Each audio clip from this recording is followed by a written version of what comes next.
Hola, buenas tardes. Bueno, vamos a dar comienzo a la clase 4, ¿sí? En la que vamos a hablar del sistema de salud argentino. El sistema de salud argentino es un modelo de organización social que fue creado para dar respuestas a la salud de la población. No surgieron solos, ¿sí? Se fueron desarrollando en los países en forma conjunta con estrategias de acción y de protección social. Las distintas formas de atención están relacionadas o aparecen relacionadas a los sistemas previsionales y de asistencia social. Ahí están las diferencias por ahí entre países, ¿sí? En la Argentina, en el año 1943, se dio el primer paso para reconocer a la salud pública como problema de interés específico, ¿sí? Y se crea lo que es la Dirección Nacional de Salud Pública y Asistencia Social, que en el año 1949 se transforma en el Ministerio de Salud. En nuestro país hay una fragmentación, ¿sí?, de lo que es el sistema y está dividido en tres partes, por decirlo, ¿sí? Son tres partes en donde la que conocemos nosotros como sector público, ¿sí?, está integrado por instituciones que son dependientes del Estado y que prestan atención gratuita a todas las personas o a quien lo demande, ¿sí? Fundamentalmente está preparado para personas que no tienen capacidad de pago y que no tienen cobertura, ¿sí? Igualmente vemos, en nuestro país pasa, que el sector público es utilizado por muchas personas. Después vamos a hablar por qué, a pesar de que por ahí tengan obra social, ¿sí? Después el sistema de la seguridad social, en donde este sector es el seguro social obligatorio, ¿sí?, que esto está en torno a lo que son las obras sociales, que aseguran y prestan servicios a los trabajadores y sus familias. Y por último, el sector privado, que también incluye entidades de seguro voluntario llamadas empresas de medicina prepaga y que se financian sobre todo con primas que pagan las familias o las empresas. En esta fragmentación vemos que lo que trae aparejado de diferentes tipos de coberturas y que de acuerdo a las coberturas va a ser, por un lado, la fuente de donde vienen esa cobertura, de donde se traen el soporte para sostener, ¿sí? Y por otro lado, vamos a ver que hay distintas fuentes del financiamiento, distintas coberturas también y diferentes regímenes de órganos de control y de fiscalización. ¿Por qué? Porque ahora vamos a desarrollar un poco eso. Nosotros lo que vemos que el sector público, ¿sí?, está fragmentado a su vez en niveles, como ser por los hospitales que cumplen una función nacional, provincial y municipal, ¿sí? Y estos hospitales están sometidos a normativas que están emitidas por las distintas jurisdicciones. Lo que hay que señalar es que la mitad de la población del país no tiene cobertura social y su atención depende exclusivamente del subsector público.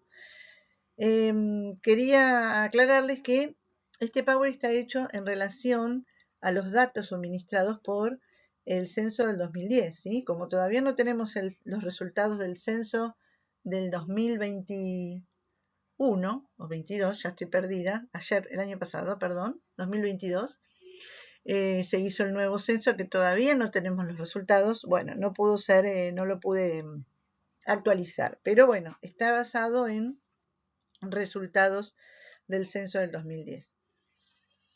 Como les decía, sabemos que la mitad de la población no tiene cobertura, hoy en día debe ser más, ¿sí? Entonces depende del subsector público. Después tenemos que el subsector de la seguridad social implica a su vez 4 niveles diferentes, ¿sí? Las obras sociales, en lo que son, bueno, en ese momento era un total de 285, ahora sabemos que hay un poco más, y entre ellas, especialmente la que es PAMI, ¿sí?, es el Instituto Nacional de Servicios Sociales para Jubilados y Pensionados. ¿Por qué se le llama PAMI? Porque sus siglas son Plan de Atención Médica Integral y que da cobertura aproximadamente a 3 millones de personas, más de 3 millones en este momento. Después tenemos las obras sociales provinciales, que dan cobertura a 5 millones de personas, las obras sociales de las Fuerzas Armadas y de Seguridad, que cubren aproximadamente 800.000 personas, y las obras sociales de las universidades nacionales y de los poderes legislativo y judicial, con 320.000 beneficiarios. Y por último tenemos el sector privado, que en lo que hace a los seguros voluntarios, que son la medicina prepaga, las empresas de medicina prepaga, se haya expresado en numerosísimas entidades con un plan de cobertura, ¿sí? Y una población que está cubierta aproximadamente en 2.800.000 personas. Eso es lo que se calcula más o menos de personas que tengan medicina prepaga. A su vez vemos, ¿sí?, que dentro de esta fragmentación, las obras sociales sindicales, el PAMI y las obras sociales provinciales en conjunto aportan a la cobertura de alrededor de casi 22 millones de personas, según estadísticas que están disponibles en la Superintendencia de Salud. O sea que más la mitad, más o menos, de la población argentina está cubierta por obras sociales, PAMI y obras provinciales, ¿sí? Y esto, como les decía, son datos disponibles del censo del 2010, en donde lo que aportan estos datos es que el 36% de la población no tiene cobertura médica, no tiene seguridad social y ni tiene capacidad para pagar atención privada, y se atiende en hospitales y centros públicos de salud. Por eso vemos entonces que, en síntesis, si hacemos un cálculo, de cada 10 personas de la población, casi 6 están afiliadas a una obra social, menos de una a empresas de medicina prepaga, y 3 no están afiliadas a ningún sistema, ¿sí? Hoy por hoy debe ser diferente este recuento, pero bueno, nos vamos a guiar por estos datos que son los últimos que tenemos informados. Actualmente el sistema de salud argentino cuenta con 17.485 establecimientos asistenciales, incluyendo los de gestión pública, de seguridad social y el sector privado. De estos 17.000, 14.534 son sin internación, de los cuales 6.456 son del subsector público, casi el 45%. Y 3.311 establecimientos con internación, los cuales 1.271 son del subsector público, el 38%. ¿Sí? ¿Qué cantidad de camas hospitalarias hay? Por cada 1.000 habitantes hay 4,5 camas. Obviamente, esto se modificó un poco cuando fue el tema de COVID, por eso les digo que estos datos son a modo de entender un poco cómo es el sistema. Aparte, yo no les voy a preguntar en los cuestionarios datos, pero sí es un poco para que tengan una idea en su momento cómo era la relación, por ejemplo, cama. En Argentina había 4,5 camas por cada 1.000 habitantes. Fíjense, en Alemania 8,3, en España 3,2, en Italia 3,5, en Estados Unidos 3. O sea que estamos dentro de todos, dentro de una relación promedio cama por cada 1.000 habitantes, ¿sí? No estamos tan mal. Y la cantidad de médicos, bueno, ahí estamos más en el país, 166.187 médicos, o sea, más o menos aproximadamente 3,94 médicos por cada 1.000 habitantes. En la comparación, ¿sí?, internacional, Argentina aparece posicionada al mismo nivel que varios países, como por ejemplo España, Suiza, Italia y Australia. Argentina duplica la cantidad de médicos por cada 1.000 habitantes, con la que cuenta Brasil, por ejemplo, y casi cuadruplica a Chile y a Perú. Bueno, a Brasil es difícil alcanzarlo por la cantidad de habitantes que tiene, y es lógico que duplique a Chile y a Perú, que son países con menos cantidad de habitantes. Bueno, quedó media cortada, pero a ver si se puede unir. Con respecto a los recursos, ¿sí? Esto sí es importante tenerlo en cuenta, que la Superintendencia de Servicios de Salud, ¿sí? Es la que nuclea, es el organismo que nuclea y que se encarga de asegurar el cumplimiento de las políticas en las áreas para sus afiliados. ¿Sí? ¿Qué encierra? Las obras sociales nacionales están reguladas por la superintendencia, ¿sí? Las obras sociales nacionales y las empresas de medicina prepaga tienen la obligación de cumplir con las prestaciones que establece el plan médico obligatorio. Ahora vamos a ver lo que es el plan médico obligatorio, cuyo cumplimiento es supervisado por los servicios, la Superintendencia de Servicios de Salud, ¿sí?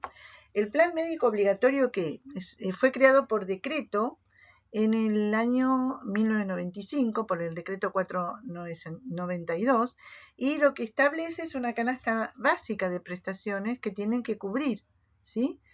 Surgió también de un decreto nacional y se fue modificando. ¿Por qué se puede ir modificando? Porque, por ejemplo, el decreto lo que garantiza es el acceso a todos los beneficiarios y a sus afiliados de obras sociales y prepagas, a todos nuclea, a una serie de prestaciones que son básicas, ¿sí?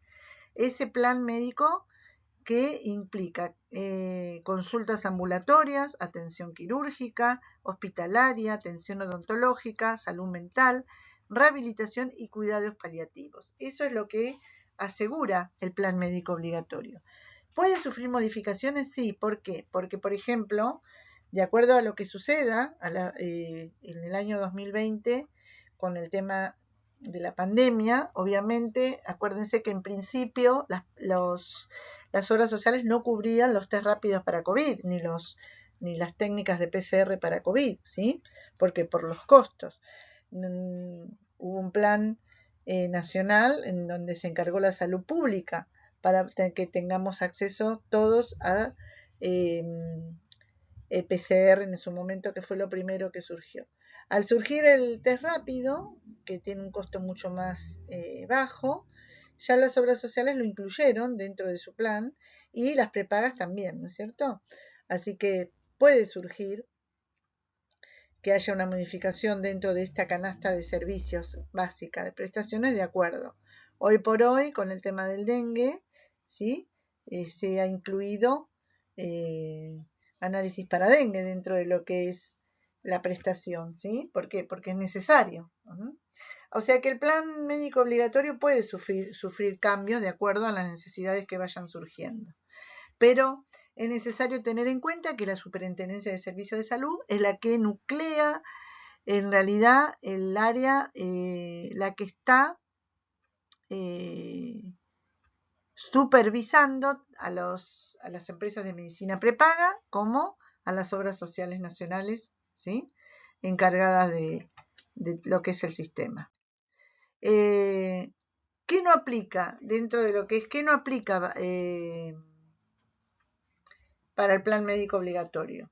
No aplica para el sector público, el cual regula a nivel provincial y municipal, ofreciendo servicios definidos de acuerdo con los criterios establecidos por los diferentes ministerios de salud provinciales, ¿sí? No aplica para eso, ¿sí?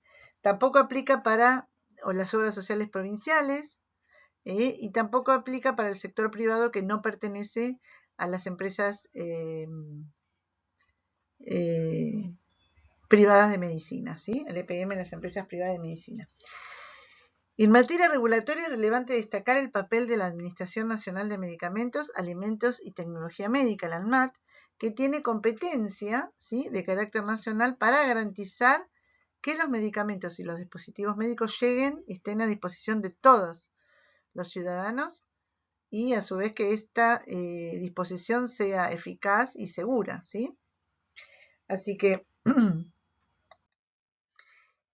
¿qué gastos tiene nuestra salud? Bueno, el gasto, suponemos que hoy en día puede haber alguna modificación, pero se supone siempre ronda entre el 10% de lo que es el PBI y se considera que es uno de los más altos de América, ¿sí? en este 17 millones de habitantes carecen de la cobertura y bueno, y es el Estado el que se tiene que prestar esa garantía, teniendo a disposición los hospitales. Es imprescindible distinguir entre prestar efectivamente un servicio, ser un prestador y hacerse cargo del costo de ese servicio, ser un agente financiador. ¿Sí? En que, por ejemplo, los hospitales públicos son financiados por las distintas jurisdicciones con fondos obtenidos del cobro de los impuestos. Eso lo sabemos todos. De nuestros impuestos se pagan los hospitales. Los hospitales públicos. Las obras sociales financian los servicios de sus propios afiliados, ¿sí? Con fondos de los sindicatos, que son los que recaudan y los que hacen a manera de retención de los sueldos, ¿sí? Con un porcentaje, un 3% de lo que es la percepción de un salario, del 3% se retiene para obras sociales. Y bueno, las medicinas prepagas, que obviamente lo que hacen es tener contratos con sus afiliados y también a veces con las obras sociales, ¿sí? Porque hay empresas que deciden contratar prepagas para que tengan la cobertura de sus empleados, ¿sí? Y también existe un gasto de bolsillo, ¿por qué? Porque uno, como persona física, individual, puede directamente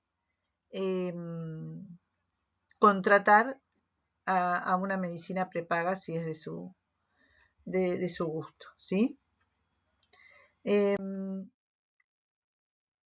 Si nosotros nos ponemos a pensar, ¿es mucho o es poco el gasto? Bueno, en realidad yo creo que nunca es mucho el gasto que se puede hacer para mejorar la salud pública. Lo que pasa es que, bueno, muchas veces vemos que los recursos que se destinan, ¿sí? Son insuficientes o se destinan en realidad, nunca se terminan de utilizar para lo que se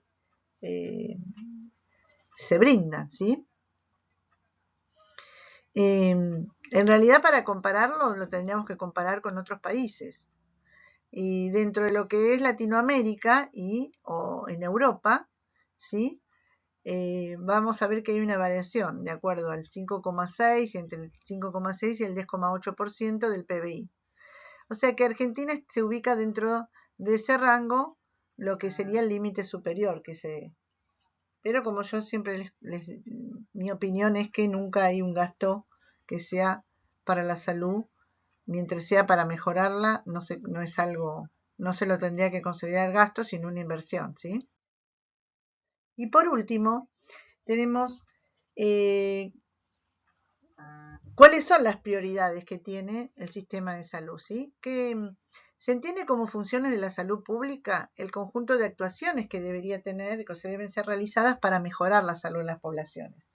Para esto hay que tener un orden, ¿sí? Que eso no quiere decir que porque las pongamos un orden sean unas más importantes que otras, ¿no? Pero bueno, es necesario tener un orden. Y dentro del conjunto de todas las actuaciones y las responsabilidades de la salud pública es conveniente definir subconjuntos con objetivos o tareas específicas de funciones esenciales, precisamente para qué, para ordenarnos, ¿sí? Pero eso no quiere decir que por ahí no sean todas importantes. Y acá tenemos 11 funciones esenciales de la salud pública, ¿sí? Por ejemplo, seguimiento y evaluación de análisis y situación de la salud, vigilancia de la salud pública, investigación y control de riesgos y daños en la salud pública, promoción de la salud, participación de los ciudadanos en la salud, desarrollo de las políticas y capacidad institucional para la planificación y gestión, ¿sí? En materia de salud pública, el fortalecimiento de la capacidad institucional, de regulación y fiscalización, ¿sí? Evaluación y promoción del acceso equitativo de la población a los servicios de salud necesarios, el desarrollo de recursos humanos y capacitación, la garantía y mejoramiento de la calidad de servicios, tanto individual como colectiva, la investigación en salud pública y la reducción del impacto de las emergencias y el desastre de la salud. Ven que, si bien están numeradas de la 1 a la 11, estas funciones esenciales, todas son importantes, todas se complementan y sería necesario no descuidar ninguna de estas, ¿sí? Es como que es una mesa con muchas patas que son las que hay que reforzar. Estas funciones esenciales son las que no se deberían dejar de tener en cuenta y que son necesarias permanentemente tener activas, ¿sí? Que es lo que vemos que muchas veces falla, ¿sí? Que es una, varias o a veces todas las que no están, no se les da, no se les contempla la importancia que tienen que tener. Bien, bueno, con esto finalizamos la clase 4. Espero les voy a preparar un cuestionario básico con lo que es importante, así lo tienen presente y bueno, nos encontraremos en la próxima clase. Saludos, hasta luego.